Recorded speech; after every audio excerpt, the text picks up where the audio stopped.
شروع اللہ کا نام لے کر جو بڑا مہربان نہایت رحم والا ہے۔ بھلا تم کو ڈھانپ لینے والی یعنی قیامت کا حال معلوم ہوا ہے؟ اس روز بہت سے چہرے یعنی لوگ ذلیل ہوں گے، سخت محنت کرنے والے تھکے ماندے دہکتی آگ میں داخل ہوں گے۔ ان کو ایک کھولتے ہوئے چشمے کا پانی پلایا جائے گا، ایک سخت خاردار جھاڑی کے سوا ان کے لیے کوئی کھانا نہیں ہوگا جو نہ مفید غذا بنے اور نہ بھوک میں کچھ کام آئے۔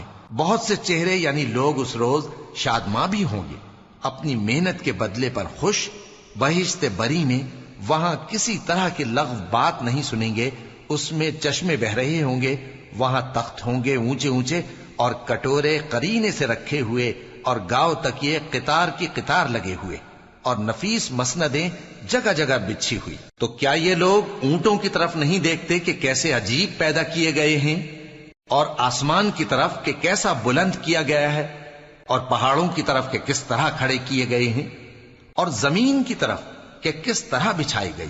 پس اے نبی صلی اللہ علیہ وآلہ وسلم، تم تو نصیحت کرتے رہو کہ تم نصیحت کرنے والے ہی ہو، تم ان پر داروغہ نہیں ہو۔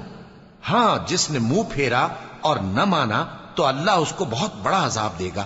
بے شک ان کو ہمارے ہی پاس لوٹ کر آنا ہے، پھر ہمارے ہی ذمے ان سے حساب لینا ہے۔